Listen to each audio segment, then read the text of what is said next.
second temps, nous allons donc nous attarder à la définition de ce que c'est que les finances publiques locales. Comme je vous l'ai dit tout à l'heure, une chose est de transférer les compétences, l'autre chose est de pouvoir les assumer.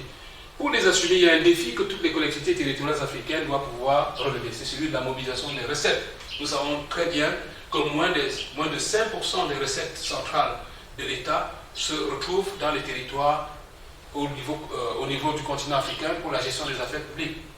Quand on compare ces 5% des ressources transférées par les pouvoirs publics au niveau local, en moyenne, à l'ampleur des besoins en matière de développement économique, de développement social, de la santé, de l'éducation, on peut bien se rendre compte que les ressources transférées par l'État restent très insuffisantes. Il faut donc réfléchir à la meilleure façon de les mobiliser sur place. Mais pour y aller, nous devons questionner le cadre légal en matière de finances publiques qui est parfois organisé par des lois.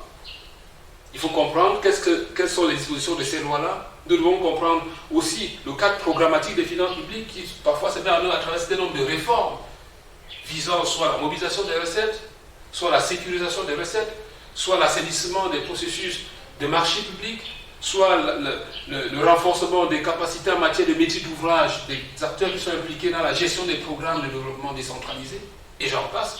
Nous devons questionner l'ensemble de toutes ces stratégies, toutes ces politiques, toutes ces réformes, pour à la fin relever les points des défis les plus importants et aussi évidemment les leçons les plus importantes sur lesquelles nous pourrons nous fonder pour introduire le budget participatif en termes de contribution pour améliorer les processus en cours.